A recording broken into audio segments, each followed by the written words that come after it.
Hello and welcome back to Exchanges, the Alex Martin podcast. Ladies and gentlemen, I am officially the closest person to God. Please welcome Bishop Francis. Is that, I was a bit nervous then, is that blasphemy? No, that's not. Nah? I guess we're all close to God more than we actually think. 'Cause God is everywhere. We were saying before, I know we're going to get a little bit spiritual. Yeah.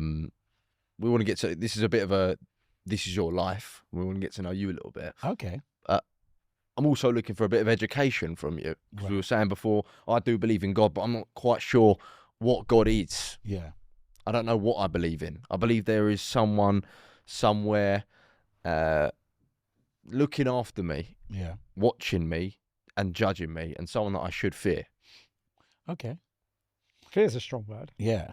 I think the word reverence is it's an interchangeable word. From a biblical perspective, we use the word reverence because fear nowadays it's a kind of a phobia and it's linked with so many different things. But reverence is kind of like our parents when we're doing wrong, we get nervous, but we don't fear them. We reverence who they are.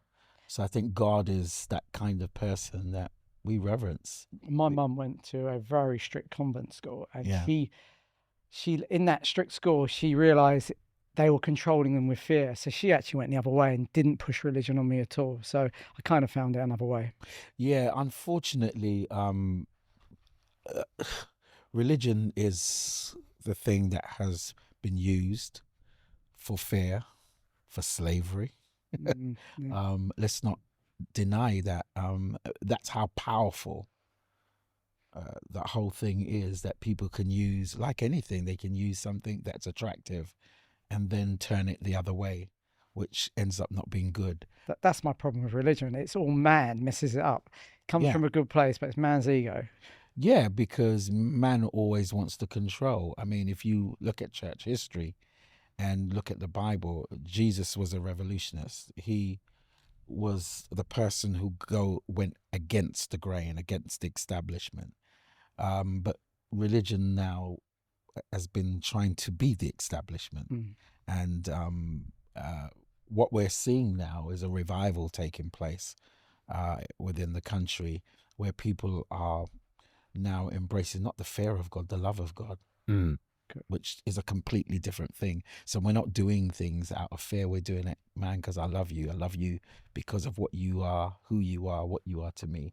And I think that's what the Bible should be all about. That's what Jesus was all about. In fact, Jesus was very clear. There's a powerful verse of scripture which most Christians know, and it's John 3 verse 16. For God so loved the world that he gave his only begotten son, that whosoever believeth on him should not perish but have everlasting life. The key word, God loved the world, that he gave his son Jesus Christ. And then it says in the next verse that he did not come, and this is where the religious people used religion to in a negative way, but Jesus was very clear that God was very clear that Jesus didn't come to condemn the world, but that the world through him might be saved. And so my biggest thing is, who are you to condemn when Jesus did not come to condemn? He already knew we had failures. He already knew that we had areas of our life that needs working on, but he came that we should have life. And the Bible says have it more abundantly. And that means we should be living a good life. It's just man that messes up life. So do you think that Jesus will resurrect one day? He doesn't need to. He's already conquered grave. That's why we serve him. He's the only person that we know that has died and rose again. All the other religions can't testify of that. But Jesus, when you go to Israel, there's a place called the Garden Tomb, and that's a place where Been there. they said Jesus was buried and he rose again. This is not something that we're, a myth. It's historical story. I think you said you come from a Jewish background, and that's the embedded. The challenge is in the Jewish culture, they're still looking for the Messiah, whereas we believe the Messiah had already come. and he died and he rose again and he's coming back again, but this time for all of us. The Bible and the Torah are virtually the same, right? So the Torah is a part of the Bible. Right. So for us, the Torah is the Old Testament of the Bible, and then we have the New Testament, which talks about the acts of Jesus and the acts of the apostles, the actions rather of Jesus and the actions of the apostles. The Old Testament works along with the New Testament. That's why it's Old Testament, Old Agreement, New Testament, New Agreement. We believe that the Bible was a shadow of things to come. So it was like the thing that introduces us to what was going to happen in the New Testament. So Testament is an agreement. So when you hear about the Old Testament, we look at the things that God did, God's purpose, God's plan. And then we get into the New Testament, God's redeeming plan for mankind. Because man messed up in the Old Testament. Right. And in the New Testament, Jesus comes to bring back man to God. Right. Yeah. Sorry, I know we're getting a bit religious straight on. I'm loving it. I'm loving it. A lot of Jews don't believe in heaven. That's not a Jewish belief, but I do believe in it. Right. So, you know, there's different expressions of Jews. You've got Messianic Jews who believe in Jesus Christ. And then you've got the Hasidic Jews, the traditional Jews. And they are still bound by the Old Testament structure of the Bible. So you do have different beliefs. But what's happening now, you've got some Jews who are coming into the knowledge of Jesus Christ, understanding, because they already know the Torah, because from the 13 you have to learn your bar mitzvah. Yep. Bar meaning son of the mitzvah means commandments, and they understand the laws of God. I just learned it as a song. I didn't actually understand what I was reading. Say that again? I just learned it as a song. I didn't actually understand what I was reading. Yeah, well, when you start learning about Jesus Christ, then those things are going to start coming alive to you. Yeah. Because although it was embedded in you as a child, it's almost sometimes we hear things like our parents tell us things when we're growing up, and it doesn't make sense to us until we get through life. Yeah. So, bank it. Yeah. The book of the law should not depart out of your mouth, but you should meditate on it day and night, and in it you will find good success. Do you remember that? No. Oh dear. Okay, we have to work on you then. We do. That is one of the key things in your bar mitzvah. Yeah. Yeah. Which It rings a bell. Yeah. Rings a bell. And it apparently you're supposed to understand the commandments of God and meditate on it, because it's the meditation of God's word, of God's laws, that you will prosper. And a lot of Jews, I believe, have been successful because of that. Amen. Yeah. Amen. Okay, let's pave a way for a moment. I'm sure we'll I got to get a return. drink now. So, By the way, it's water, everyone. so before this, Alex was describing you as the Messi of the Pentecostal world, and just What's the Messi? Lionel Messi, Okay. aka the Messiah. I'm not, but anyway. Proper bigging you up, saying that it's a privilege Mm. to know you and be in the presence of you at times. People bow down to you. No, He said they- he's seen people bow down to you. You can't even walk the street without getting approached. I think some people, because they know me, and it depends on the culture. In Yeah. African culture, some people will bow because that's their culture of reverence. So, And then there's someone like, hey, aya, I'm waving and all that. I'm cool. so how did we get the privilege to be sat here right now? How did you and Alex first? I Me. think if I remember, Alex came to do evaluation for our property. We had a building in Brixton at the time, and he came to do evaluation. And then he was talking to me about he was working with somebody about trying to get into the religious market. And he was like, but it's just, I'm not gonna. And I said, no. I says, you can do this. I goes, I'll help you. And I don't think he took me serious, but I said, look, there is a market there. There's a way you can get into this market. I says, I'm doing this pastors and leaders conference, because I used to do this every year and get pastors throughout the city. And I says, what I'll do, I'll introduce you to these leaders, and then we can get this whole thing rolling. And before I know it, he came and brought some bankers. And so that was great because pastors was like, how do we get into, and it was that was a first, if I remember. Yeah, there was a slight timeline difference. When Okay. I first met you, Go and remember. I worked for Calmars, who we had on. Yeah. So it was a long time before, and I came around your building for the first time in Brixton to help with evaluation. Yeah. Time moved on, and then I had an opportunity to step into that world, and I rang you Oh, okay. effectively for a bit of counsel, and you sat with me and you gave me the time. Because you was working someone Yeah. We'll remain nameless. Yeah. who I gave some money to, and I never saw nothing happen. Yeah. So yeah, and you went, yes, there's a market, you're needed. Yeah. Walk your own path. Yeah. Yeah. And that's where it started. And then you gave me that opportunity to talk to people, and we That's right. went from there. That's right. Because I remember you was kind of a little bit disappointed and with the person that you were trying to work with at the time. Yeah, very. And felt like there's no way he could have got into that market because that person was quite established in one of the biggest organizations in church organization. Yeah, I felt morally he was chasing the money harder than providing the service, and it was Yeah. creating frictions and problems. Yeah. Yeah. And so, yeah, and that's how it is. And next time I turned around, he had everything going and everybody kept calling the name Alex. Do you know Alex? I goes, yeah. And what was so funny, because I know him as Alex Dawson, Yeah. and your company is Alex Martin. Mm. I was trying to work out, are they two different people? One of the reasons I want you here, apart from Yeah. you being a legend, is this goes out mainly to property people, but I Yes. will put it out to my church database as well. But you're a hardcore property businessman. Right. And I want people to see both sides of it, because the phrase I always get given is, oh, it's the happy clappies. Yes. And they don't really know what's going on. And that it's like, don't worry, the law will find the Provide. money Yeah. when they can't show any proof of funding. There couldn't be anyone more serious than you. When you've got the huge theatre in Kilburn, Yeah. huge theatre in Streatham, you've got your site in Norbury.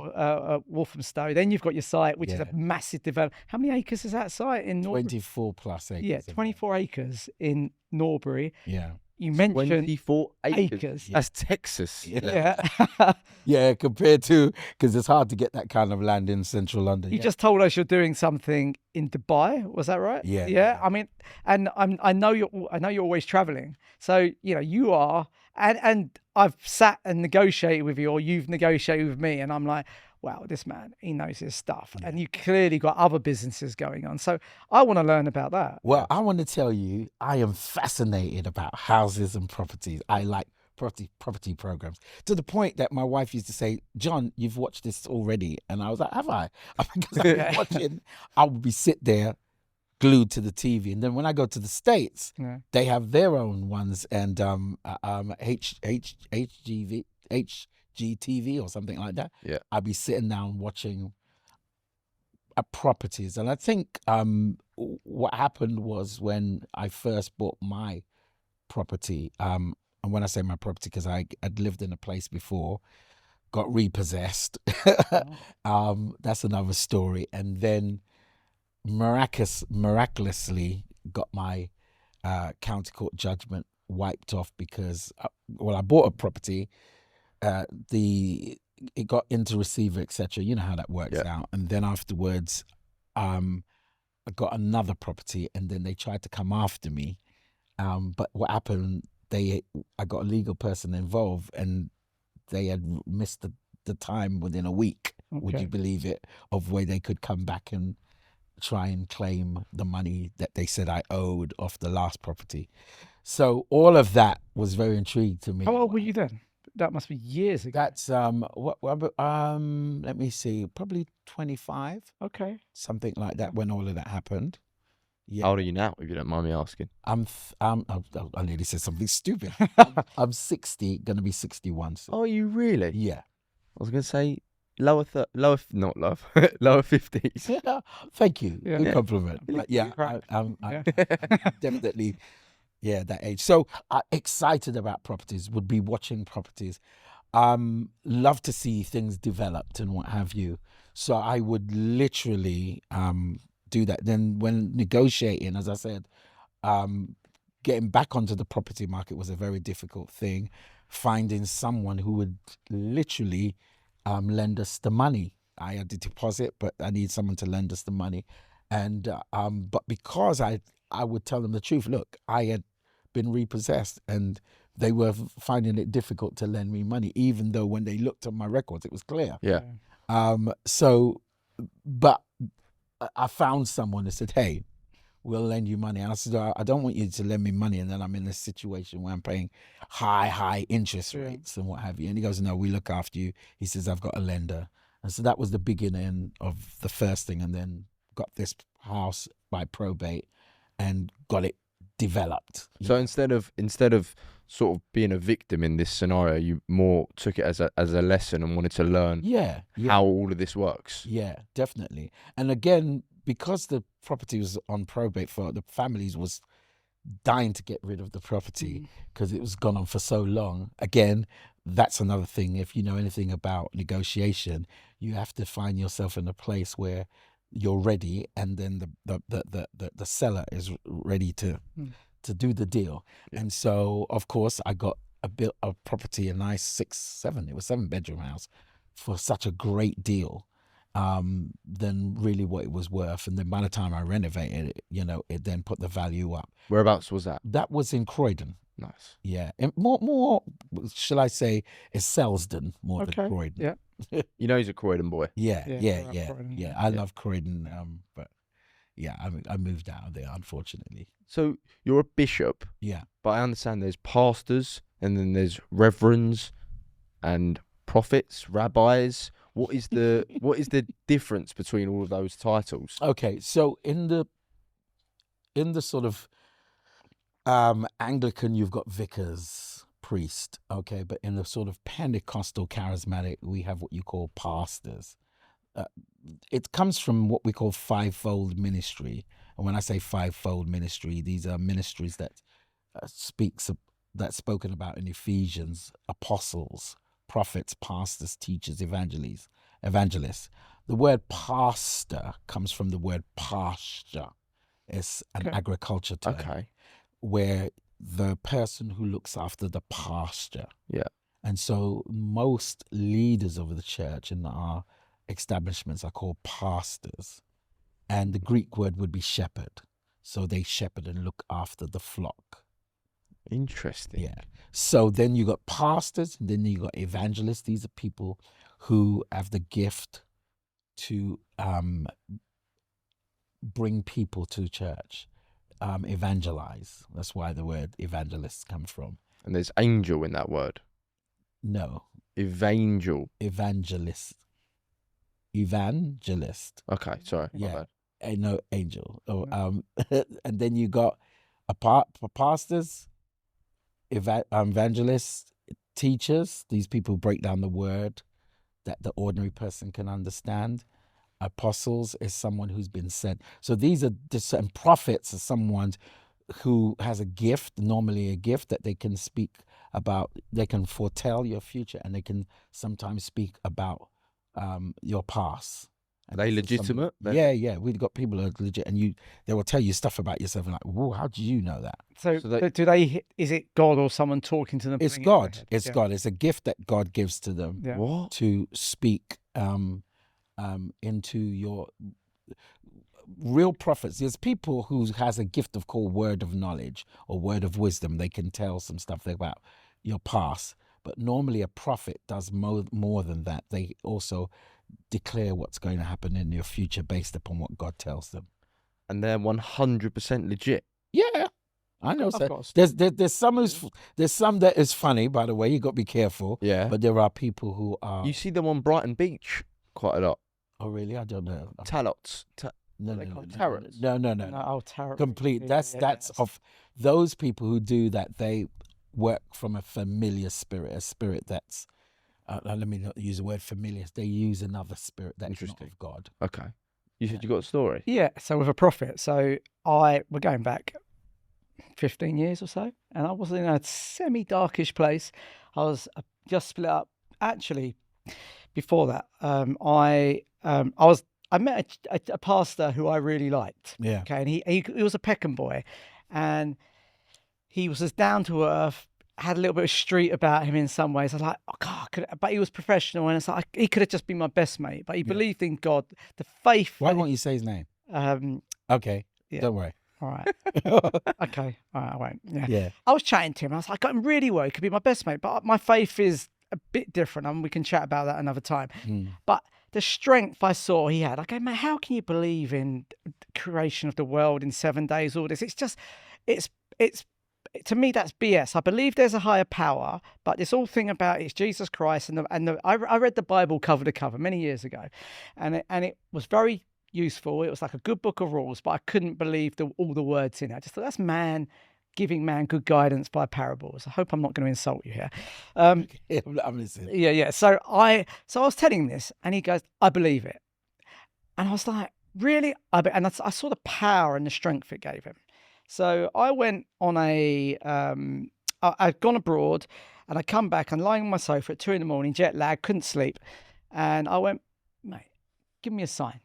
Yeah, I just want a sign. I'd love to have that power that he's got. And a day and a half later, I'm outside a restaurant, and my missus at the time calls me. The relationship was all coming to a head. It's all my fault. Got to hold my hands up to that. And she's kicking off, and I just let her bawl at me for an hour. And then I went in, sat down with the guys, and went, my relationship's over. And then my phone rang at that moment.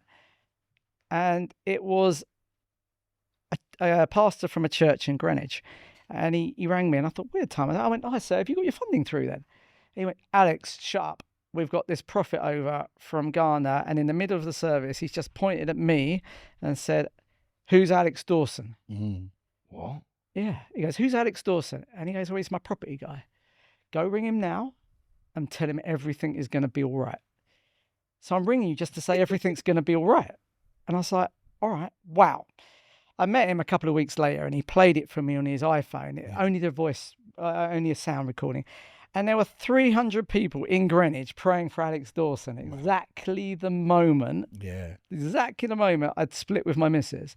And the strength that gave me. And from that moment, it actually taught me such a lesson in terms of karma and behaving myself and not chasing the money and doing stuff the right way. I have never looked back since. Oh my word! So I've got to get you to church now.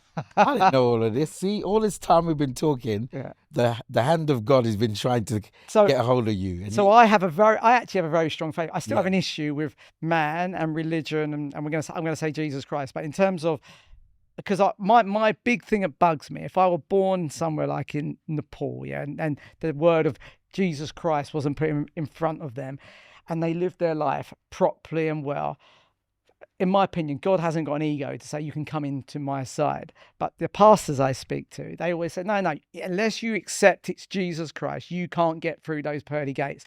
I'm like, don't buy it. He hasn't got that big an ego. Okay. Interesting. The Bible is very clear about something. It says, no man cometh to the Father but by Jesus. No one can be saved except through Jesus Christ. And that I just have to go by what God's word says. Hold on a second. So I don't believe in sending anyone to hell, because it's not for me to do that. That Adolf Hitler should go to hell. Yeah, that's not for me to say. I could think of a lot of people I'd like to send to, but that's not for me. It is him that, and it is his will that no one should be lost. Okay. And the reason why Jesus hasn't come yet is because he wants all man to be saved. And I don't know, but I believe everyone will have an opportunity to encounter Jesus Christ at some time. Just like what you had gone through, that little situation, that was God speaking to you to let you know. You asked him, you were very clear, God, I need some sign. And he came very clear to you. But then that's for you to want to embrace now what had happened to you through Jesus Christ. But my off-ramp is the Bible is written by men and men's egos. And I think, it's like a bit, it's clearly written by men in sexist times, and there's stuff going on there. So I can't buy that book word for word. So you can say to me, the Bible says this, so it's right. And that's my problem. But I know morally, I'm stronger than a lot of pastors I meet in terms of what is right and wrong. I'm a huge believer in karma, and I believe in a higher power. But you talk about heaven and hell. Yeah, I'm like, it's beyond a human's capacity to understand what's at the next level, be it up or down or whatever. We've made those constructs because we can comprehend them, and therefore we talk on that level. But I'm like, I'm not going to worry about what's it. I'm just going to live my life right, treat people how I want to be treated. And I get stung on deals because I'm not chasing them to sign T's and C's, I don't care. Karma will come back in another way. Just live your life Okay, properly. you using all of these words like karma and God. Yeah. Okay. When you talk about God, right? How do you know he exists? Where did you get that whole theology from? I mean, I could say the Bible. Right. That's exactly what I'm going to say. You get it from the Bible. You want to pick and choose what you want to believe from the Bible. And I can say to you, yes, man has written the Bible. The problem with a lot of people, they have their own understanding of what the Bible says. And you can be distorted because you have an understanding of what people say the Bible is. What you got to understand is that God's word is him. In the beginning was the word, and the word was with God, and the word was God. Now, the Bible says something very clear.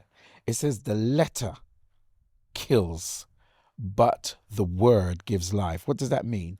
You can read something, yeah, which is the letter, but if you don't understand it, in fact, it says the letter kill, but the spirit, gives life.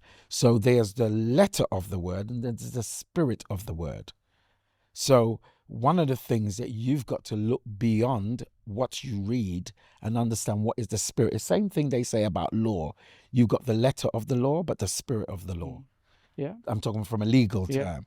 And so you can get caught up with a lot of things and then become anti Jesus and anti-God, and I can easily do that, but my relationship goes beyond of what I read. I have an encounter with God, like what you did. You had an encounter with God, but you need to explore it more. But what your problem is, you have seen so much wrong, and I get it, of what's called God and people of God. 100% of the people of God. Yeah, I treat them. yeah, I treat understand all that. these churches like football teams. I say this one's Man City and this one's Portsmouth, and they're all in there. They're all fighting their own cause, and I get why they believe why they're right and you're wrong, and they walk their paths. And I can't be bothered. I'm going to give them all the right advice. Not my problem. Give them the right advice, and let what will be will be. Can I ask you a question? I'm a big believer, or I'm a big I want to believe that one day everything will make sense.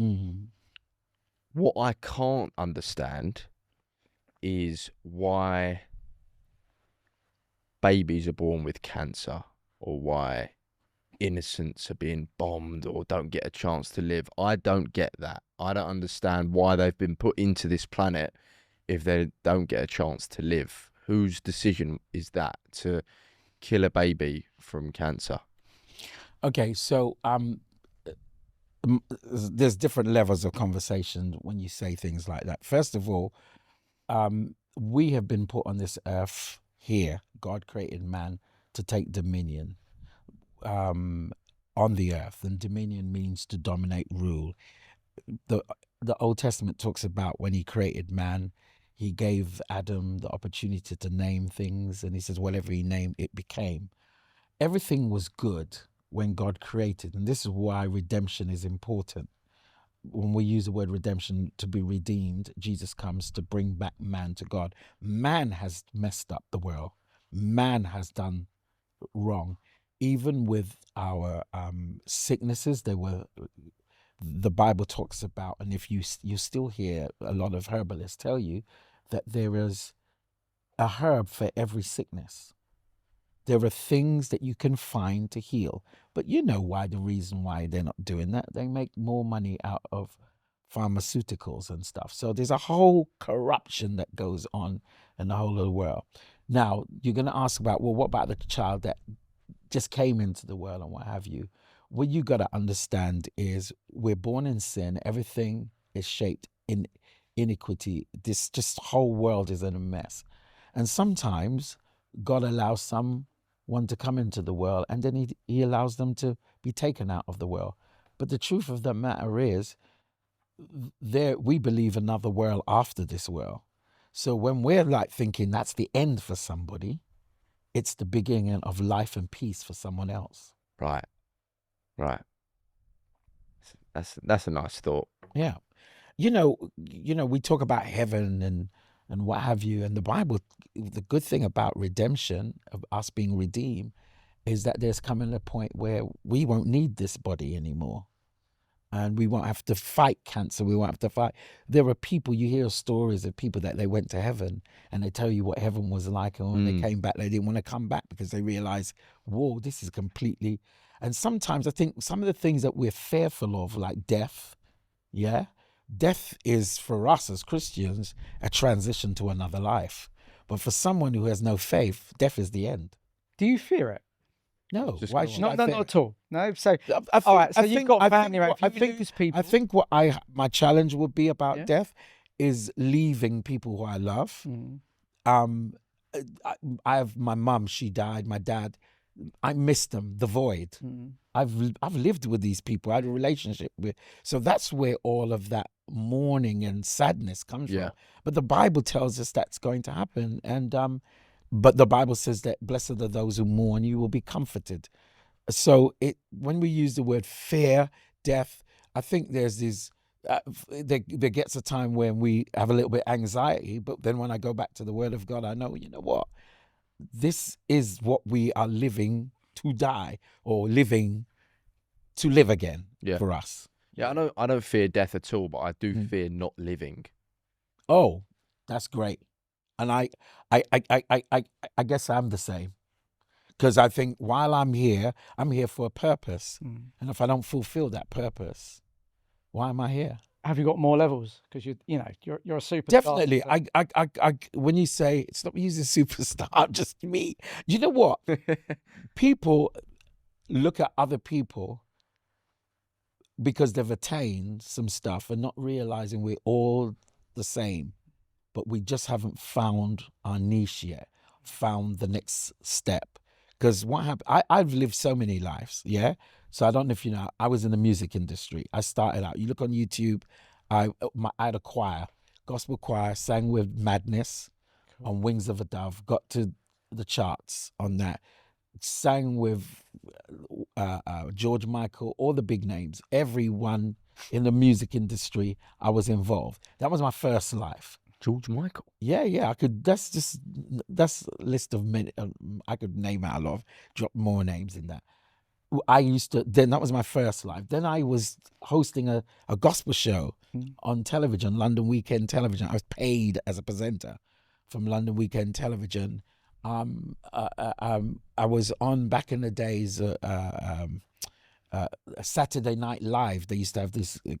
SNL. Yeah. Yeah. I used to be on there. We on there on the time on all the producers. I was signed to CBS Records that time, which is now Sony Records. Okay. So I've been in the industry, but my music life and my presented life was the next life, and then the next life after that was my church life, and which I'm in now. You're So a PK, aren't you? You're my dad was a pastor. Yeah. Okay. PK is for pastor's Preacher's kid. kid, yeah. So do you think that you'd be doing what you're doing now if your dad wasn't a pastor? I think so. Now I got to tell you my story. Yeah. Because I got other brothers, and they're not in. I got brothers who're not in the church at all. Yeah. So it's not mandatory. How many brothers you got? I've got 3. If I got it right, 4 brothers. Yes, sorry. I got a stepbrother, and I've got to always remember to include Yeah. it growing up. Yeah. Are they all in the faith? No, that's what I'm telling you. Yeah. Yeah. Interesting. And so it's not because they are in the faith, because my dad was in the faith, rather we all made a choice. So, but the thing is, getting back to my life, my mother had cancer, okay? And they sent her home to die. And she didn't die, and the reason why, because I wasn't born yet. I'm the child that was born after she was healed completely from cancer. How did she get healed from cancer? Very strange. My dad went to see someone. We're going to ask me a question? No, I was pointing. Yeah, it's God. My dad went to see someone in a mental institute, by the way, and she told him that he must take 3 stones from the back garden, pray over it, put in some water, pray over it and give my mum to drink, and she's going to be healed from cancer. She's in a mental institute. I said to my dad, what made you do that? He goes, I was desperate. So I said, okay. Yeah. He did that. And when he did that, just like the lady said, my mum started to pass blood through her nose and her mouth, and the tumor that she had literally broke and came out in a form of corruption and blood. And she slept for one day, a whole day, 2 days, I think it was, nonstop, because she had not slept properly because of the pain. And she was totally healed.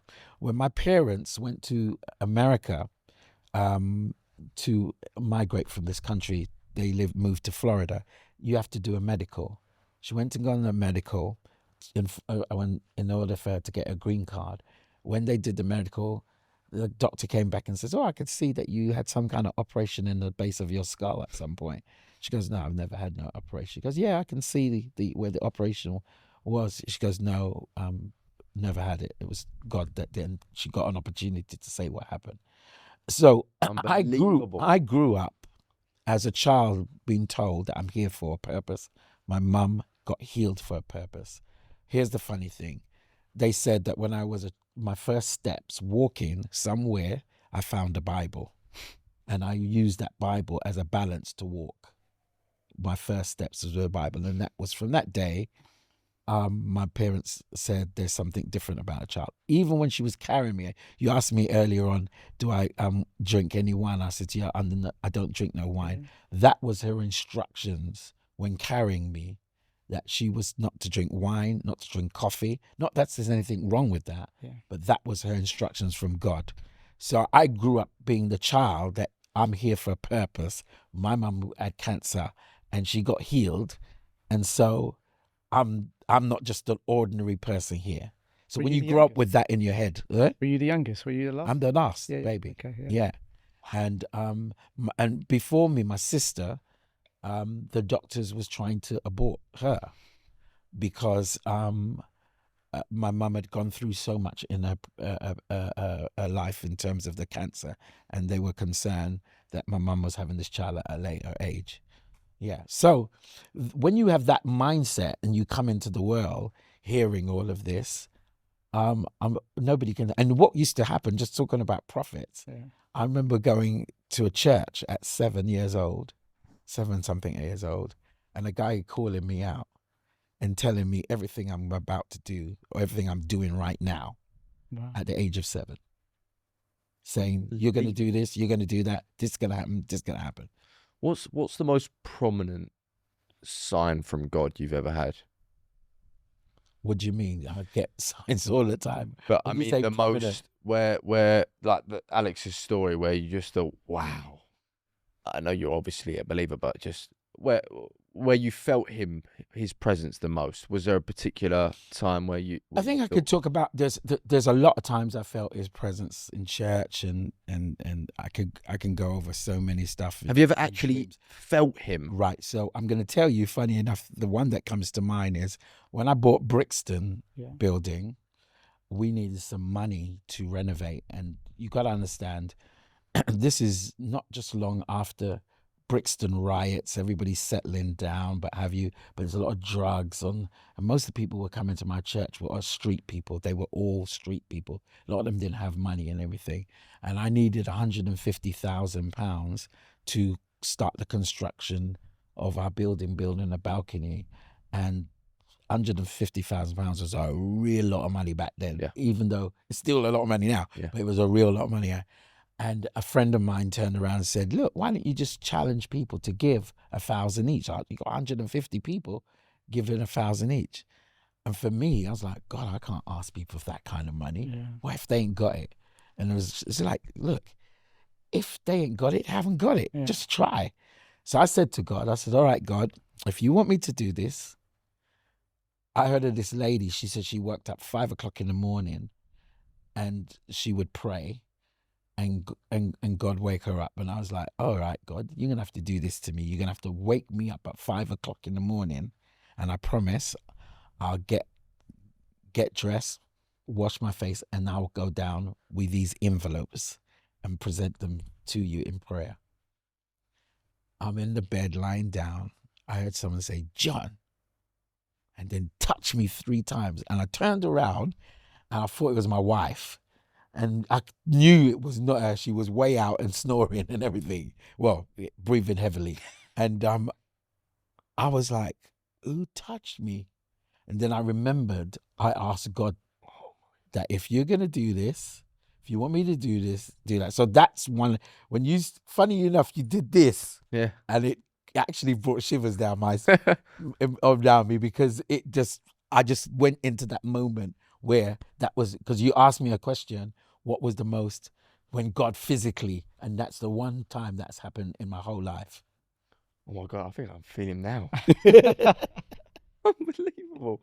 Is there stuff that disappoints you with some of the religious groups out there? I mean, the American stuff where you see pastors who are like mega rich, airplanes and these cathedrals built, and they're on TV as they give us the money. Yeah. Go on. It's like everything. Kenneth Copeland is one of them. It's like everything. I'll come to Kenneth Copeland. It's like everything. We're all human, and some people take things to another level. And I've been around. It never lasts, or if it lasts, you lose your integrity, and people will move and do what they're doing. We have a challenge because of there are those who are hustlers in the church. Mm. And then there are genuine entrepreneur leaders who make big money, business-wise. I know a guy, his parents, his name Bishop Bronner, his whole parents were in the hair products, the first black hair products in America, had their own, laboratory of making their own products. Yeah. So people like them, they're wealthy, they've had money. They've been doing this, legitimately. And there are some preachers who, one of my mentors that I look to from a business perspective, Bishop Jakes, is massive. Write films, books and stuff and what have you. So I don't want to, shoot everything down. But then there are the ones who have just corrupt, and unfortunately, just like any business, you have people who do that. You spoke about Kenneth Copeland again. People think he's the son of Satan. Yeah, Seen his eyes. You've seen his eyes. I personally, again, like to always look at the good of people, and there are some things that I would do differently if I was Kenneth Copeland. The funny thing is, rumor has it that some of the stuff that he doing in terms of money don't need to. He had oil on his ground, on his land, oil. Yeah. Mm. So that's another level of finance. So wealth, he came into wealth because this is what I've heard. I don't know if it's 100% true, but that's what I heard, that most of his money was not even in ministry. It was the oil that was found on his property. So, but then again, nobody going to see all of that because, again, you're out there demanding X, Y, Z from people. So that's what's going to be the statement. So, but as I said, like in any business, you got those who makes it bad for everyone else. See, I came from a different upbringing. I came from the upbringing of when my father, we did ministry for nothing. Absolutely nothing. You didn't get no money, didn't stay in posh hotels and stuff. I remember when I first got invited to put in a hotel, I was like, whoa. Because when we were doing it back in the days, we stayed in church, people's houses, the pastor's house and the vicarage, or you would call it. And money was not the focus. Getting money was a blessing. In fact, my father gave a whole lot of his personal money into ministry. And I guess that's one of the things that I'm trying to make sure I understand. The Bible talks about a man named Paul in the Bible, and Paul wrote most of the sort of New Testament manuscripts. But Paul was an entrepreneur. He was a tent maker, and in those days, tent making was equivalent of property. And he did that and did not have to rely on church offerings. And if they had offerings, he would ask them to collect it before he gets there. But he was making money by his business. And so what you will find now in this new generation of church is that most leaders are becoming more entrepreneurial. And I am encouraging this new generation to think entrepreneurial, because you can have people doesn't mean money. And then when you do get people giving, you got to be careful that, it becomes the focus and people lose focus of what we're supposed to do. But you still need money. As you know, we're talking about properties. You're talking about properties now. Churches are like 2-3 million, 6, 7, 8. That's a whole lot of money to find. How do you find that money? You gotta have. Do you want to explain tithing? Because your typical middle class white property guy is not going to know about that word.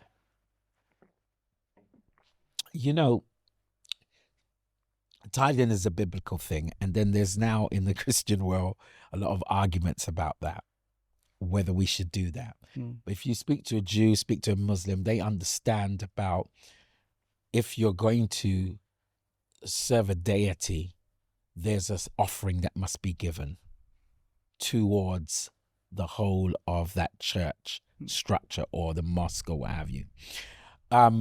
One of the arguments that people are saying is that in biblical time, tithing was more to do with agriculture, and that's right. And because we were in the revolution, biblical days of agriculture, so most trade or most exchange was done by what was produced, okay, and animals and stuff like that.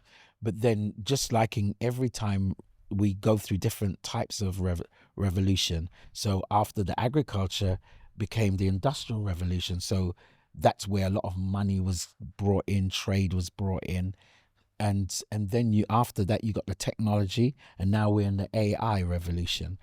So in every revolution, exchange of money is done differently. Now, if you notice, everybody's tapping on their card. It's becoming less of, paper and coins going on. So you can't say, in biblical times, they didn't have money. Yeah, they didn't have money, but the exchange happened. And what was the rule was, and this was before the law, is that Abraham gave 10%. It was his way of saying, and it's just like what we're doing today. You give a certain amount of money, tax man, and you take an amount of money to the insurance and what have you. And if you're going to keep a system going, you need to give a portion. And I tell people, look, you're giving to the church, you're giving to God. Yeah, but it's giving to God. You're giving it as unto God, but it's going to the work of God. It keeps the work of God going and all the great things that we do. People are saying, Ruach's doing a lot of great things, but we couldn't do it if we didn't have money. Yeah. Do you know what I mean? We couldn't be here if we didn't have money. Yeah. All of this, what we do.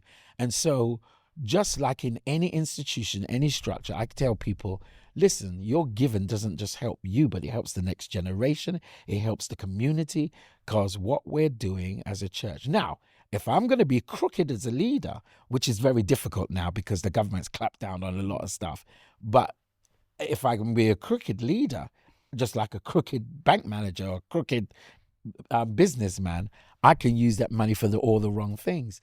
But you know what? I realize that my integrity is more important, and people will stick with you through thick and thin if they know you're integral, and they will do business with you. But once they find out you're crooked, then everybody starts backing off. So I encourage people to give, and I know that everybody want to demonize this thing about giving, but we would not be able to do. No, the world needs money. Everything we do is money, but it's how you manage the whole thing. Is it getting harder though? That's my interpretation. The young don't really like that, but so the church is having to change and look for other ways to make the income. We've talked about buildings not just being used on a Sunday and one evening a week. You're going to have to make income generating for other stuff. I think there's many layers to this, but I agree with you. This generation has a different mentality than the way we were brought up. And I think society's made it hard for them anyway. For example, most of these kids can't buy houses anymore. They don't earn. There was a time you earned an amount of money, and 3 times your earnings could get you a mortgage. They can't even get a mortgage now. They're getting what? These little schemes that you part buy and stuff. Yeah. And so this generation is thinking, what should I bother with all of this? Yeah. I know in this generation, most of them are working, and after they're working, gone on holidays for how many weeks and come back, go back. It's a different mindset. And so what I'm trying to do is, because it's going to, what the fear I have is that it's going to bite them later on in life, because they're going to realize they get to a certain age, and just like most of us, what have I got? What have I done? What am I leaving? You see, we, as an older person, came from the background of you need to buy a property, you need to leave a legacy, there's so much of that was been embedded in our generation. Bit old school. Yeah, the new generation, they're living for the now. Previous pods, he struggled. He wants to get on the property ladder, and it's like, how am I going to do it? Exactly. And you could be, working real hard. Yeah. But is it enough? And some people are like having to go to, the auction. Yeah. And finding something, saving up money, going on an auction, and then again you need the whole money to renovate. It's difficult. It's difficult. Yeah. Where did Ruach City Church come from? Because that's a Jewish name. Is it Ruach? Ruach, which means like cheering, right? Like it means spirit. Spirit. Oh, it's a spirit in terms of like, because when I went to Israel on tour, we did this thing called the Ruach Challenge, and it was like who could be the loudest, who could show the most spirit. It says that one, spirit, yeah. Right. Okay. So Ruach is the Hebrew word for the breath of God, the wind of God, and a rabbi told me the atmosphere of God, but it's the word spirit. The Bible talks about God forming man and breathing into man's nostrils, and man becomes a living soul. He breathes Ruach, the breath Ruach. Into man. So we all have Ruach in us, which is the spirit. So man is spirit. In fact, this is what I say, we're spirit first that has a soul and housed in a body. Interesting. So all of the names, you've got a Jewish word. Right, so let me tell you, very fascinated because our Bible is based upon Judaism. Christianity comes out of Judaism, and unless you understand Old Testament, you won't understand New Testament. I was always fascinated by the Hebrew. I was trying to learn. I sat down with a Hebrew rabbi, and he would I would ask him a lot of questions. So what happened was, when I started the church, I came across this word Ruach, and I loved it. And at the time, that year when we started, there was this kind of storm that was happening, and there was this strong wind that was blowing. I mean, and people were holding onto the trees and what have you, and their hats was going down. Do you remember what year this was? I can't remember. It's probably, I can't remember the year, but it's in 80s somewhere. And they were grabbing onto all of these things to try and be steady, and the wind was going. And then when I was studying that, I was thinking about everyone, and there were some people were being driven by the wind, and then there was some people who was going against the wind, but every time they went against the wind, they lost their hats and they lost their And I kept thinking about moving with the spirit rather than moving against the spirit, because I saw everybody who was moving against the wind kept losing stuff, but those who went with the wind never had a problem with losing anything. They just ended up moving wherever the wind was. And so that's where I got the name Ruach from. I said to myself, we're going to be a church that moves with the wind, and not move against what the spirit is doing. Interesting. So that's your church, but your father was a pastor. So did he have a separate church under a different name? His church was Firstborn Church of the Living God. Okay. Which was under an organization. Yeah. So they took on the name of that organization. Gotcha. But because I founded Ruach, Yeah. I was able to make to give it its own name. Okay. But that's where it came from. How did you become this celebrity bishop? How did you, you always refer to, there are people on Old Kent Road that are talking to 20 people, but you're in a different world from that, respectfully. I think, How did you get to the level that you're at? Look at your necklace. don't do that to me. It's unbelievable. Don't be- Fendi glasses. Oh no, I've set myself up. But for those who are like, oh, it's too much. I'm really simple sometimes. Let's just start off with this. Because I said when I started, I was already an artist. So I had some level of kind of notoriety in sort of the Pentecostal movement, which was good and not good, because when I started, everybody was like, oh, they're only going down there for the music and what have you. Nothing wrong with that. And trying to, but when you have been been categorized as this is the only thing you can do, you then start to move away from it, which was a silly thing. But anyway, that's what was being said about, and basically saying my church wasn't serious. So to last, as I said, over 30-something years as a church is amazing, because I was the church that everybody was told not to go to. And because I left my father, which was an established leader, that didn't go down very well. So I was the church that everybody protested against. Was your father proud of you going alone, or was he? No, disappointed he wasn't you left? happy. He was disappointed. Yes. Because he wanted me to take over his.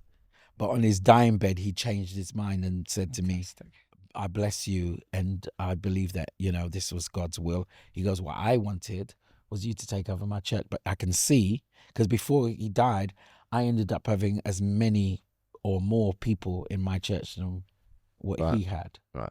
And that was in a space of a year. And he was going years. And so, when I started the church, it was, a small 18 people. And then within 3 months, we had 150 people. And that was like, wow, at that time, because you didn't have that kind of number. And 150 people is what my dad had. I had that within, without trying to sound too humble, do you think that you were big responsibility for that? Do you think that people wanted to come to you? I think it was a number of things. Some people would say it was the music, but at the time I was doing what we call a new type of church that was attracting this next generation, which was my generation. Whereas my father's church was very old school, and very old school was you had to look like a missionary. You had to look like, very religious. And so you talk about my glasses and all that. This could never happen in my father's church. How do you feel when you walk into a traditional white church? You sit there and get bored and think you're doing it all wrong and jazz it up, or is it, no, each to their own? What's your thoughts? I have to say, by the way, you suit your look. Do I? Yeah, Thank you. So. big time. I don't really go to any other than when I'm invited to speak. Okay. And so when I'm invited to speak, I know what I'm coming into. And normally when someone invites me to speak at those churches, it's because they want to see change. Okay. So I'm coming in there. Do you get them dancing? Talking tongues? When I'm invited to some of those churches, it's not necessary. It's more about telling them my journey and where the church needs to be. Okay. And all of those other things can come later on. I mean, I am very charismatic. So at the end, they'll get a little bit of me, and which they like. And one of the things I went to church once, and I went there and I was just talking and just being, just like I was doing. And the guy, I'd speak in the morning and there was the evening, and he goes, you were good, but I was expecting like what I see on television. I was like, okay. But again, you can traumatize people when you go into a church that's not used to something, and then you just come all gun blazing. So I had to learn to carry them into my world. Yeah. And then they liked it. What did you think of the the last royal wedding. I can't remember who it was, but there was some evangelistic prophet, pastor. Harry and Well, yeah, Yeah. and there was a lot of talk on social media about that. And he gave an insight a little bit into your world. Yes. So Did he overdo it? So I don't know. Again, that was normal for us. Yeah. Some of those singers used to be on my television program Okay. back in the day. So the guy who sang Mhm. was one of the BVs on our TV show. His name Paul Lee. So it was great to see them. Yeah. And since then they've done very well as a choir out there. And then they had a Pentecostal preacher from America that came Yeah. and spoke as well. So it was interesting. It was interesting, that whole setup. Was it interesting to watch what your typical middle class white people thought of it, or was it interesting just to see how they performed on that stage? I think both. Yeah. It was interesting to see, and I was watching body languages Yeah. and everything, which was quite amazing. And I was trying to work out. See, most weddings, in our church, well, lately it's changing, would be your classical Anglican wedding. Okay. We don't make a big thing a lot at the wedding. We do the vows according to the laws of the land and what have you. There's some weddings. I mean, when I got married, I broke the whole rules, because I sang to my wife coming down the aisle. We didn't have "Here Comes the Bride" or anything like that. And that time, that was like revolutionary. It was like, oh, did you know he sang to his wife? He didn't play they didn't play "Here Comes the Bride," which was not the norm. So I guess everything changes now, and now people are doing weddings differently. And then you got African weddings with a lot of, some people will have drums and sounding, all kinds of things. It depends. I was going to say your congregational mix of your Caribbean background, and Yeah. just about every Caribbean guy or person who I meet in the Christian world knows you. Mm. Okay, but is it 80% Caribbean going to, or is it African? Is it a straight? Oh, I got split? Is it strong what? mix. I Yeah. was probably the first church that had an amalgamation of Africans and West Indians. Yeah. And it was deliberate now, because most of our families came over here in the Windrush, and there was a few Africans.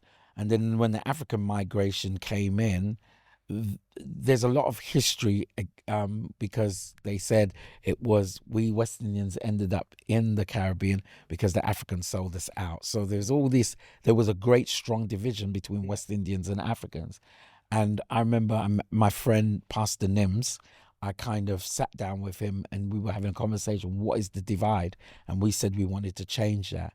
And I think by me going to Nigeria, my first trip to Nigeria, and bringing some of the Nigerians, young generation, because those were the days Nigerians didn't want you to even associate, or Africans didn't want to associate the young ones with their own country, because it was very negative. Now a lot of the countries are progressive now. And I mean, I used to go to Nigeria when the place was sand. The place called Victoria Island was just sand. And people were selling me land for £1,000. If I'd known it was going to be one of the most prime places in Nigeria, I should have bought that land. I'd be a multimillionaire there. But the whole country had changed. So our church became a church that had Nigerians, Ghanaians, Zimbabweans, and Ugandans. It was just, and we still have a great mix. they all get on. Yeah, we still have, because I understand Nigerians and Ghanaians, they got a little bit of beef. well, yeah, that's a historical thing, but they genuinely love each other. Yeah. They got this love and hate relation, some of them. And again, that was the older generation. The new generation are completely different now. On my first day at Alex Martin commercial, I was in the office and he was in the other room, and I could hear on his computer he was listening to a video, and all I heard was cash, no mortgage, cash, no mortgage. We bought that building cash. Cash! Cash! No mortgage! No mortgage! No mortgage!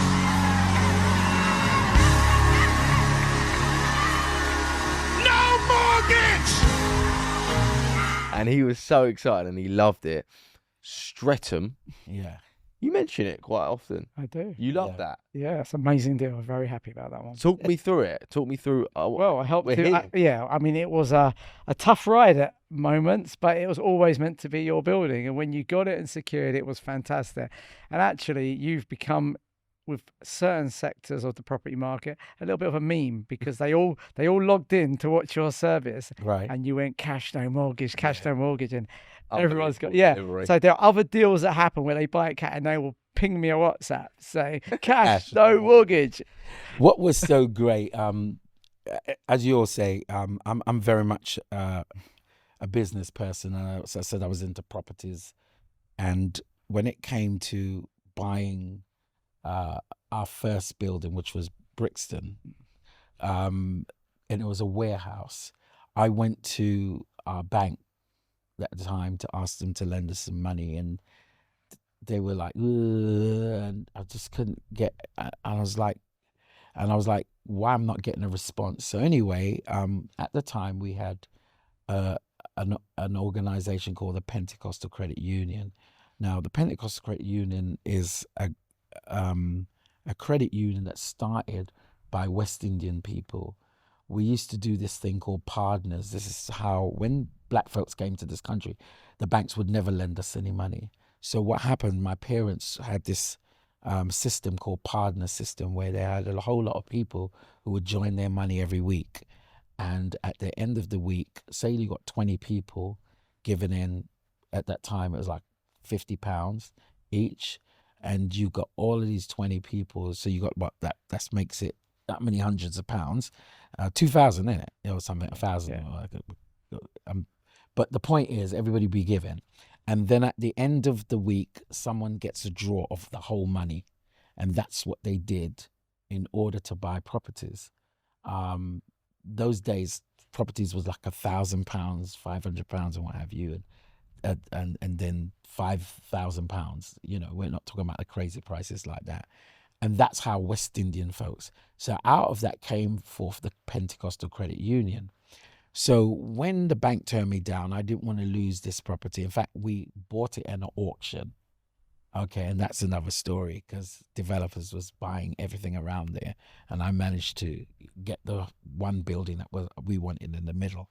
So we got the money. But we had X amount of days, as you know, in an auction to complete, and I didn't have the money and what have you, and our bank wasn't lending us the money. So went to the Pentecostal Credit Union. They knew me, they knew my dad and what have you, and they told us, bring the money. And at that time, they had a very creative way of lending money, because they weren't allowed to lend so much money because they're Pentecostal Credit Union.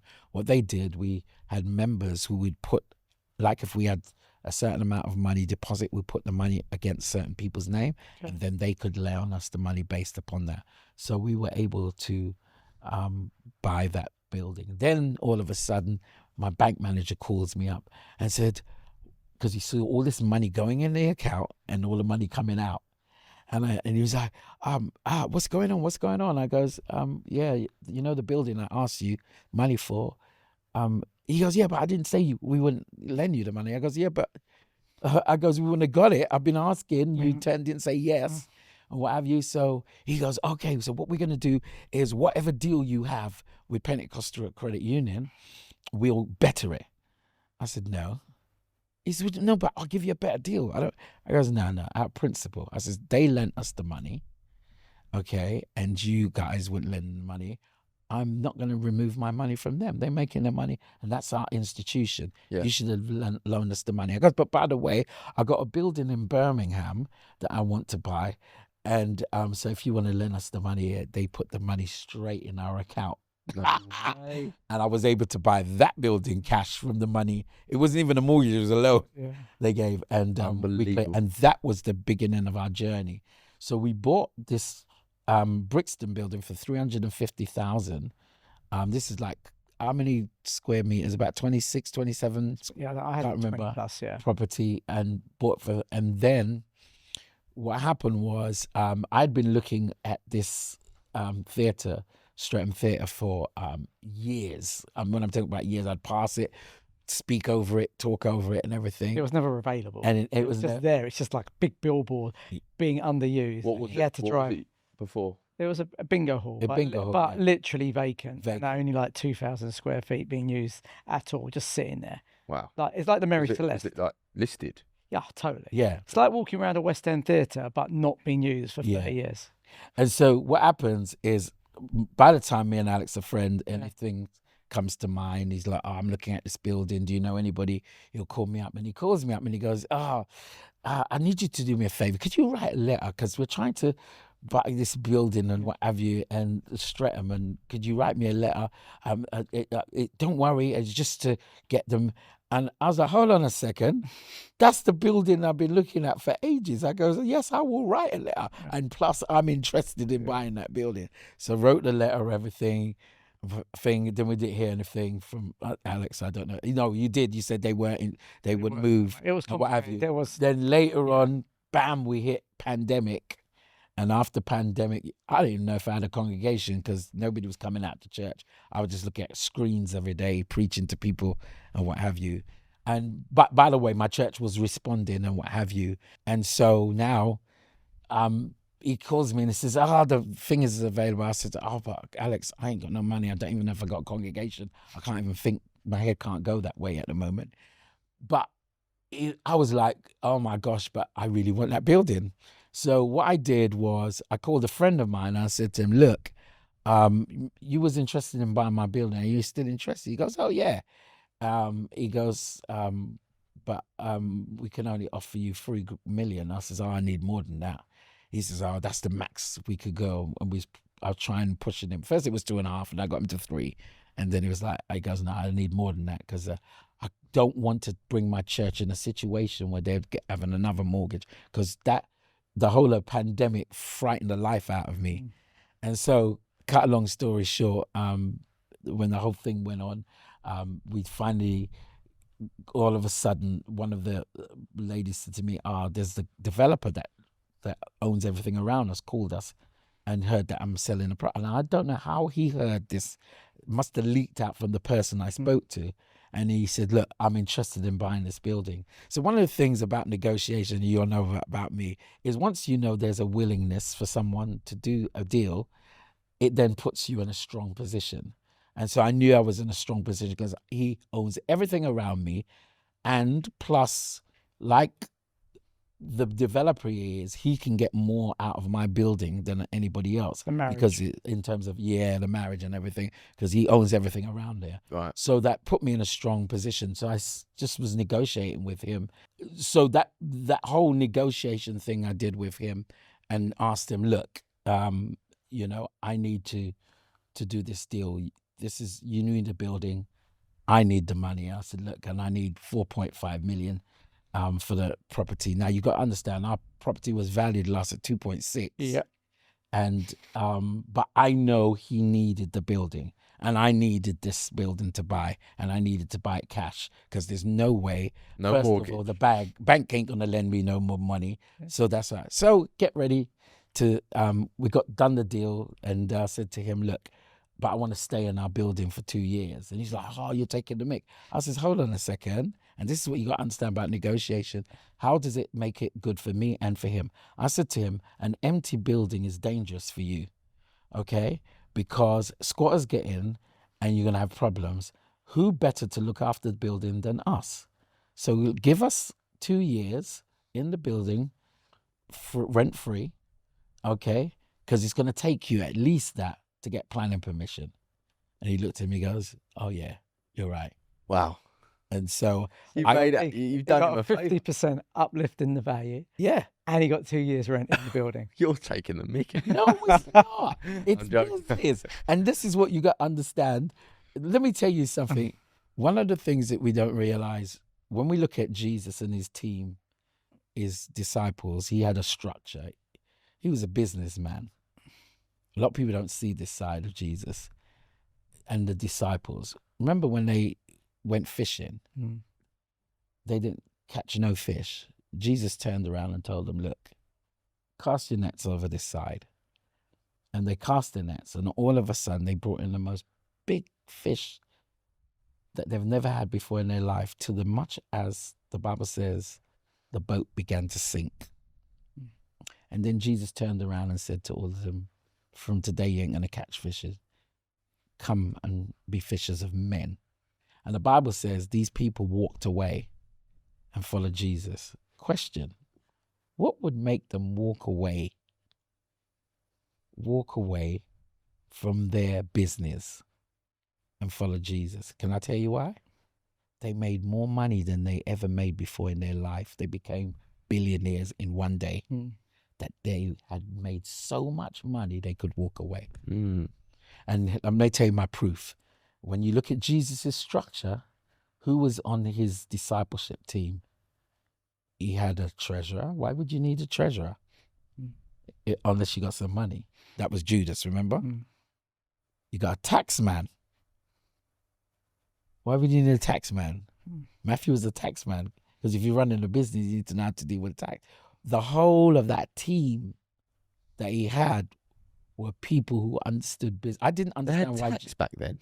Yeah, Jesus. There was a time they said to Jesus, "Who should we pay tax to, Caesar or?"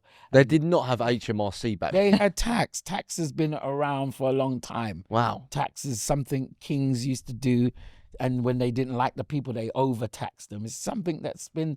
It's an old age thing. It's in your Bible. It's interesting. But the point I'm making, so I've got this. Yeah. I kind of digress, but I got this building sold, and the guy, it might look like, and this is one of the things I teach about negotiation. Everybody must walk away feeling like they've got a deal. You might feel like, oh, you took the mick, you heard what you said, but no. He's gonna make money out of my building. Don't be fooled by that. Yeah. He's gonna make. For him to agree, he saw money. He saw something. However, he probably wanted to get more money from me, a better deal from me, but he was still getting a great deal. And I was getting a deal. And I was getting ready to buy the property. And then guess what happened? So bought the building cash. I was supposed to have $1 million to renovate it. Then my bank, and I won't mention their names, demanded us to reduce our mortgage because they're going through this little thing about most churches have to business in terms of stress. Yeah, stress test. Stress, and we didn't pass the stress thing, so they need to say. And I kind of fought them to a little while, but I've put that on hold. But yeah, and that was the money we were supposed to have to renovate. Gotcha. But So what's the current situation with Streatham? What's going on with it? So Streatham at the moment, that's been an interesting building because there's a group of people who feel like they own the property, even though we bought it.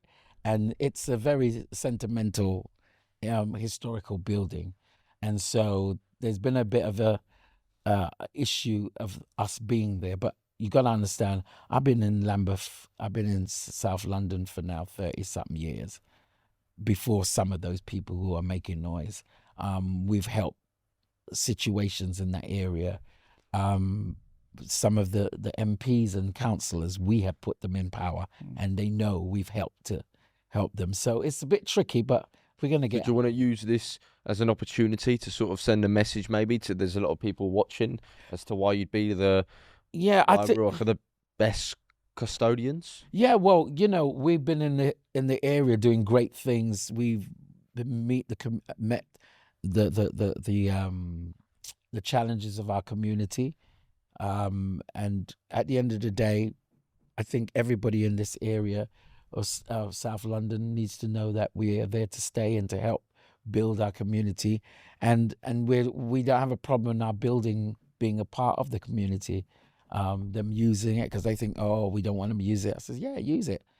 So we're working through that whole situation at the moment. What do you think of Alex Martin Commercial, how they're helping to grow the faith industry? Well, as I said in the early part, Alex, when I met him, I said to him, there's a space out there. He's done well in terms of helping churches get on the property ladder, theatres, warehouses, and which the UK is not very good in their planning. When I say planning, because a lot of disused church has turned into flats and clubs and stuff and warehouses. But we don't have, like in America, a plan for churches in terms of their planning permission structure. So if you have a planning for hospitals and doctors and surgery and stuff and that, we don't have that. And in America, they have some places, they have church zones where certain areas, churches are allowed to function. It's considered Yeah. a toxic use. You bring noise and traffic and problems, and you don't pay rates because you're a charity. Yeah. People don't want you. But the truth of the matter is, Harsh? it sounds harsh, but the truth of the matter is we are important to the community. One of the things that is very unfair is that people don't realize how much charitable stuff the church does that's not on the radar, because we're not the persons who's going to tell everybody what we're doing, because we're not doing it to be seen.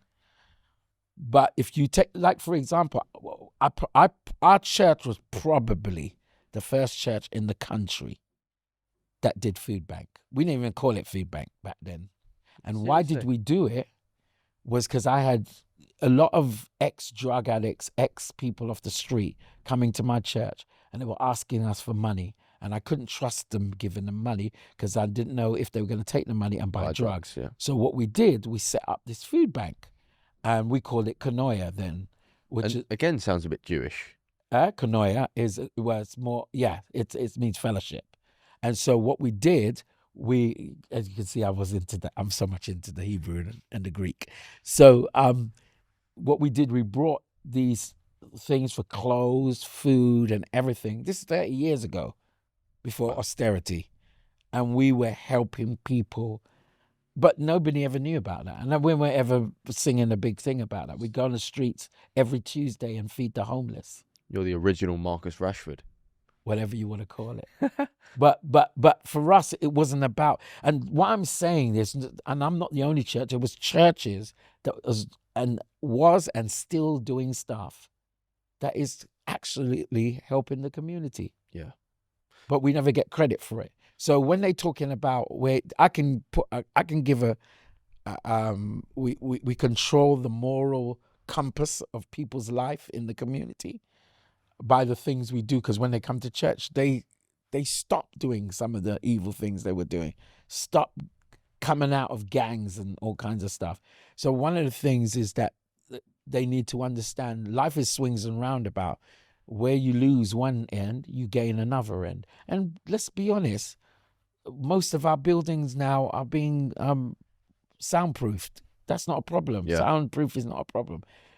You can't turn around and tell us we're toxic when you got theatres and different places and that's Nightclubs. running nightclubs that's doing stuff and making more noise And trouble. and fights and knife and crime and occasionally gun crime. Even a McDonald's, Yeah.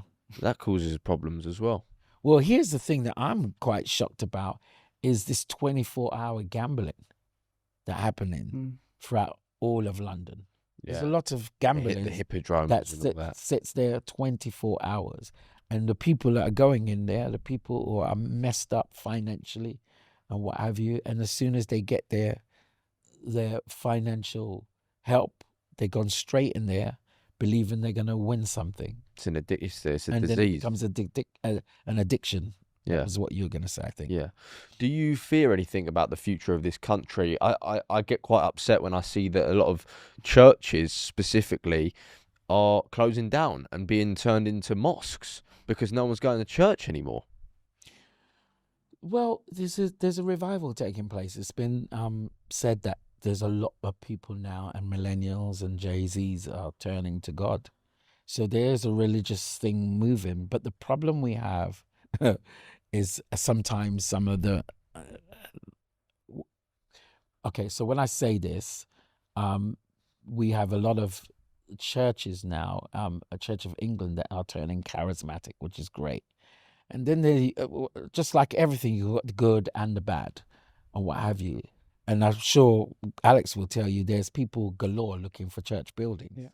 Yeah. So something is happening here.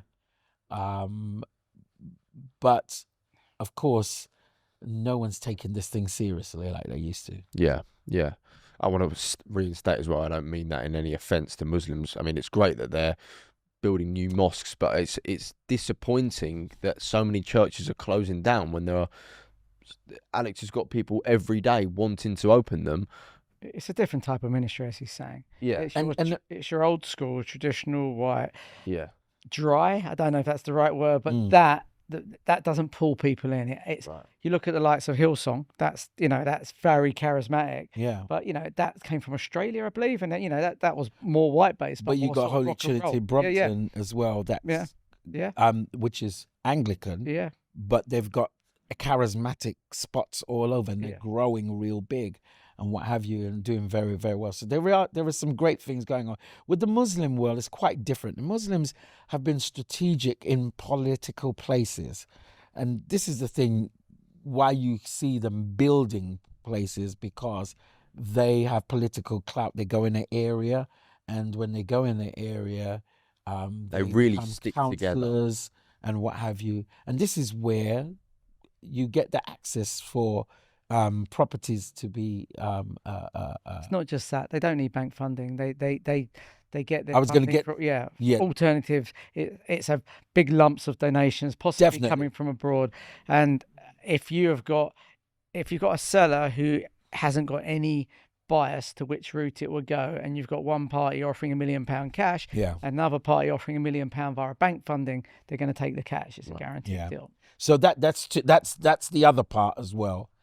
That yes, they have that pool of money that they can build, but they also are in strategic places that can, because sometimes we don't have access to what property and land is available. Yeah. And land in especially central London is expensive, and people you're fighting with developers who will make more money than a church. Yeah. This is a very we did sort of touch on it before, but I want you to talk to me about what you think happens when we move on. What do you mean? When we die. Okay. When I die, what am I going to see? When you die, you're going to meet your maker. And this is what, according to the word of God, every one of us are going to be, and when I use the word judged, we have to all give an account for our life here on earth, what we have done with our life. You said something very powerful earlier on about, I can't remember. I'm not scared of dying. Yeah, but you're scared of? Not living. Not living. And I think the most important thing is we have been brought to this earth for a purpose, and we have to give an account about what we have done here. And what we have done here will also reflect on where we're going. So Jesus talks about life, having life and having it more abundantly. So I believe we're supposed to live here, live the best life we're supposed to live here.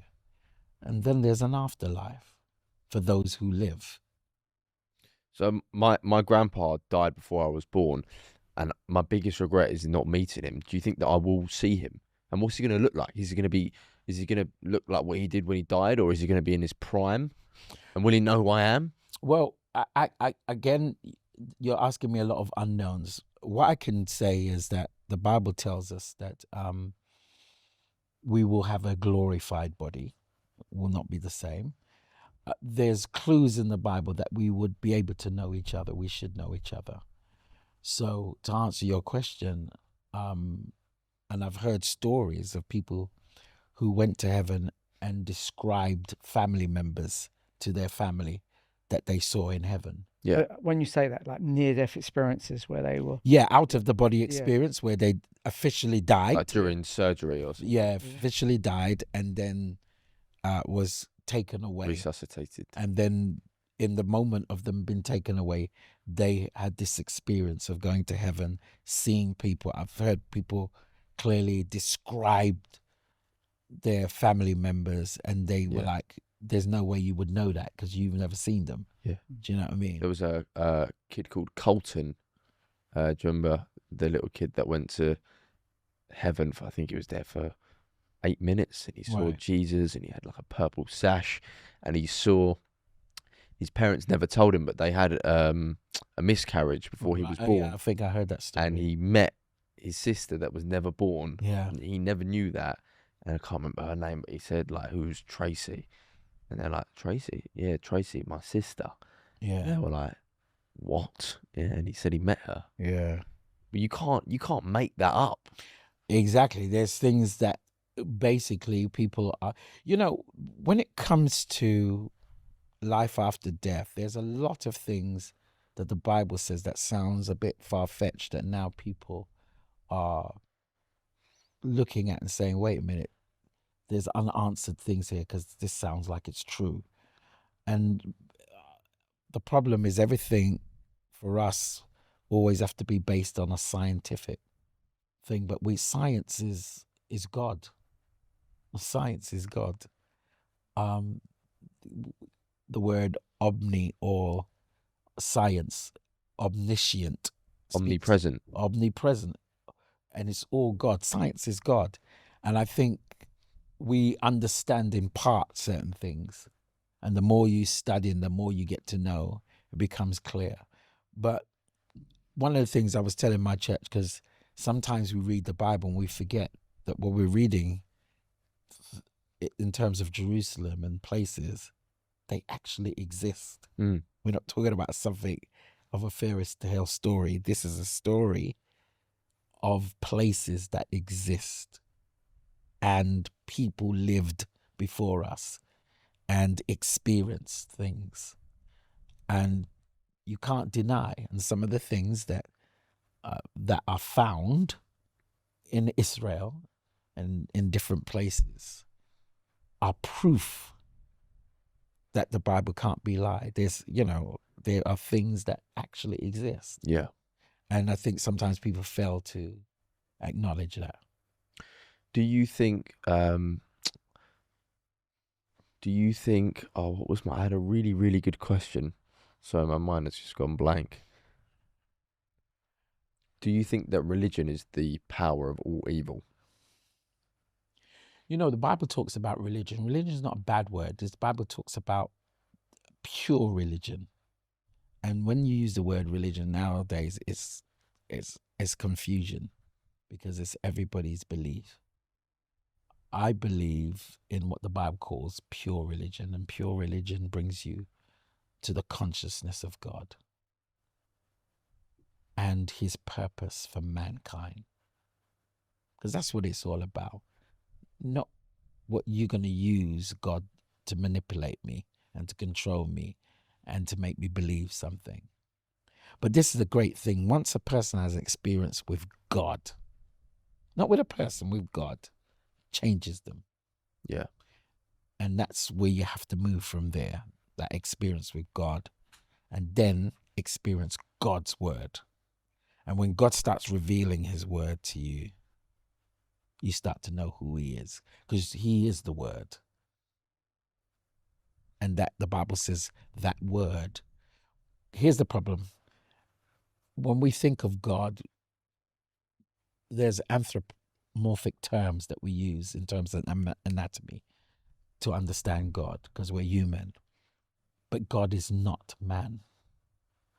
But God took on the form of man through Jesus Christ so that he could relate to us. But God is not a man, he's the word. But that's hard for us to understand. Yeah, my brain's not comprehending that. Yeah. But all words. Yeah, he can't be a came man if from he's God. Yeah, yeah. And that's why when he creates, he uses word to create. What language did he speak? I don't know. We know the Bible, again, is based on Judaism. It could be Aramaic, it could be Hebrew. I think there were times he spoke both. Yeah. Interesting. You all right? Yeah. Yeah. I've got, do you know what? There's something. This could keep you and him. I'm Yeah. concerned about the time. Yeah. We're at This 6. is, I think that we actually have to wrap it up at some point very, very soon, because there's another podcast coming on, but I want to continue going. I've always had this image in my head of what God looks like ever since I was 4 years old. Yeah. And I saw a picture of my cousin doing a school project when she was in year 5. And it was like he was black. And I've never got that picture out of my head. You got a picture of a God being black. Yeah. That's amazing. Because the average person has Michelangelo, Yeah. who is the picture. I've never that's ever got. used Every time I think of God, I think of this one. That's This amazing. piece of paper, and he had gold hair, and he was black. It's amazing. Yeah. Well, the description, well, we have description of Jesus in the Bible, but we don't have a description of God because God is not a man. Yeah. So most of the description that we have of Jesus, and this can be controversial, but if you look in the Bible, it's very clear that he was of a dark skin. Yeah. I've seen an AI of what he could have looked like, but Yeah. that's probably just not true.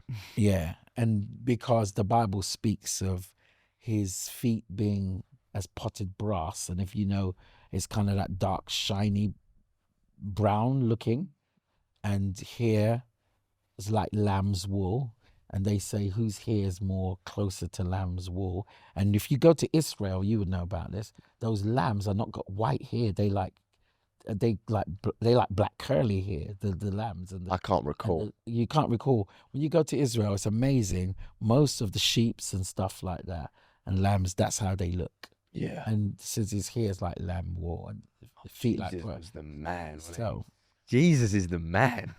yeah. Man, I think he's just a man. Is he the greatest human that's ever existed, do you think? Most definitely. Yeah. God, I want to meet him. I want Yeah. to meet him. Do you think you'll ever meet him? I hope to meet him one day. Yeah. No hurry. No hurry. I got some stuff to do. But yeah, I'd like to meet him. Yeah. What would you like to be remembered as? How would you like to be remembered? I'd like to be remembered as someone who left a legacy behind, who people said, this guy helped to make this happen. I think you've already done that. Yeah, but I want to do more. Rather than just help a group of people, I'm talking about a community, a great amount of people who, because I think that's our purpose, Yeah. to be here for generations to come, to speak well of and to point, that I become a light, not for me, but for him, for God. You can move to Dubai. You're gonna stay here. What are you gonna do? I'm going to be everywhere. Everywhere. Yeah. Your main residence? Here in the UK. When you go to America, whereabouts do you go? I know you said Florida. I go everywhere. So I used to be, I still am on television in America. Yeah. And so I get invited to a lot of major conferences. So I can be anywhere. I just came back from Lynchburg, Virginia, Atlanta, St. Louis, Wow. Poplar Bluff, New York. I just go everywhere. You been to Austin, Texas yet? I've been to Austin, Texas. Do you like it there? Yeah. I've more spent time in Dallas Dallas. and Houston. Yeah. And just been quite a few places. And Utah? no, I haven't been Utah. I used to live there. Oh, really? Yeah. Were you Mormon or? No, I wasn't. I was Okay. just there. I was just there. Interesting. Is Mormon a religion? What is it? Yeah. Interesting religion. And they are, because they're based there. That's why I was. asking Yeah, that yeah. question. Lived in Salt Lake City. Lived in Long Island and Yeah. Fort Lauderdale, Florida. Fort Lauderdale, beautiful place. Beautiful. Preach there as well. Long Island, everywhere. Yeah. Yeah, amazing. It must feel unbelievable going around the world preaching on private jets. No, I don't go You private. don't go. Not as yet. Not as yet. And again, that's demonized as well. But there are just like some. It depends on what kind of caliber and what kind of financial structure you have. I could do more stuff if I had a private jet, and if I had the money for private jet. Mm. But that's not where I'm at. Yeah. Yeah. Yeah. But I'm not. demonizing anyone who can afford it, as long as they're not poaching people who are struggling to get that kind of lifestyle. That's not fair. I feel very relaxed in your presence. I feel very comfortable. You make me quite calm, I feel. Okay, I'm glad about that. Whereas when you celebrated about me supporting Arsenal, I thought you were going to be a little bit more. The problem is, because I'm so much on the road and I'm so much preaching, and I don't really engage in football as such. But as a child, as I said to you, I brought up in North London. I lived in Islington.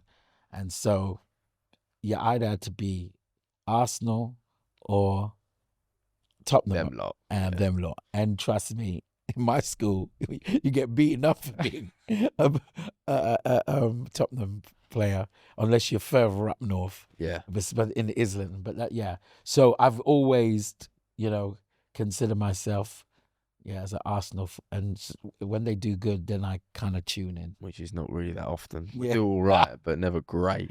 Yeah. I want to pay back to Streatham really quickly. How many seats is that? How many seats is it? It's about 3,000, 2.5, 3,000. I think it's 2 and 8 or 9 or something like Yeah, that. it's close Just to- under 3. It's actually a baby compared to Kilburn, isn't it? Huh? It's a baby. Yeah, because Kilburn's 4,000. Wow. Yeah. And what do you dream of one day having? What would you like? Could you get 50,000? Take over the Emirates. Yeah, could you get an Emirates? How amazing would that be? It would be amazing, but that's never my focus, because one of the things you got to be careful, and a lot of churches get into this challenge that numbers become the focus rather than people. Yeah. Yeah, and you don't want people to just feel like they're another number. Yeah. I find it very difficult, and I've always found it difficult. How can I make large amount of people feel like a family? And that's what I'm working hard to get. And until I get that, then I can start thinking about 50,000. Because What about then I'll square footage understand about wise? what's that? Stresham's probably about 50,000, 40, maybe. 40. Yeah. What square would you ever like to have 100,000 square foot building? I wouldn't have a problem with any. I like buildings, and I love them to be filled and looking nice and what have you. Yeah.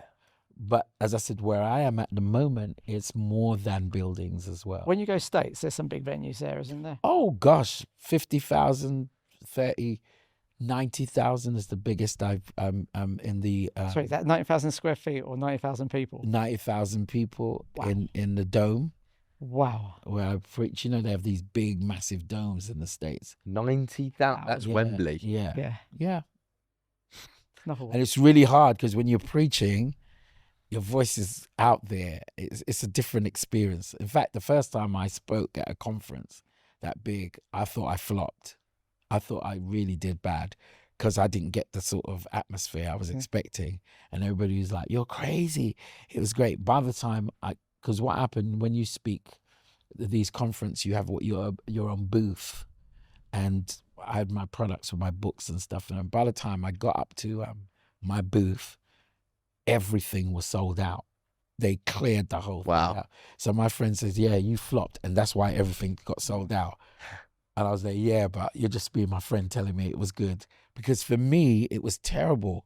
It was just, and I'm not here. And then when I actually took the recording home and listened to the DVD, I was like, "Oh my gosh, it was really good." Because then I got the whole. Yeah, I've never been to you live, but I've watched you a couple of Yeah. times online. And It I'm was- like, wow, you really do draw them in. You're captivating. Yeah. So that was a experience. Do you think you were born with that? What do you mean by born with that? With that charisma and that confidence? I think one of the great things was being in the music industry helped me, because I had to, we were doing, for example, one of the biggest audience we were the first black group, not Stormzy, the black group to do Glastonbury Festival. Wow. And I'll never forget that. The first. Yes. That's an unbelievable achievement. Because what happened was they brought us first on this. They got the big top, and then they got this other tent, which was this which more cultural group. And so we were invited because we were gospel, they put us on the cultural stage, but we stole all the audience from the big top. That's great. And the organizers like, oh no, this was a disaster. But they didn't realize we'd be so popular. Yeah. So the next year they brought us on the big top. And then I'll never forget that. We saw people as far as our eyes could see. Because Glastonbury Festival. So I think that prepared me for my first audience with thousands. Don't really get much bigger than that. And remember, I was in my 20s then. Yeah. I'm getting word that we have to wrap it up. Okay. Unfortunately, I could sit here for hours. But Okay, I need to go home. I'm tired. really appreciate your time. Listen, You are a beautiful man. thank you. And it's really great being on your podcast. And I think I'll come back again if you have me. Definitely. Yes, please. Yeah. Yeah. Maybe we can get someone else as well to mix it up. Yeah, we'll do something. Yeah. We'll have that conversation. Glad Thank you you. enjoyed it. Thank you so much. Thank you No, for having me. Thank you all for watching. Till next time, God bless.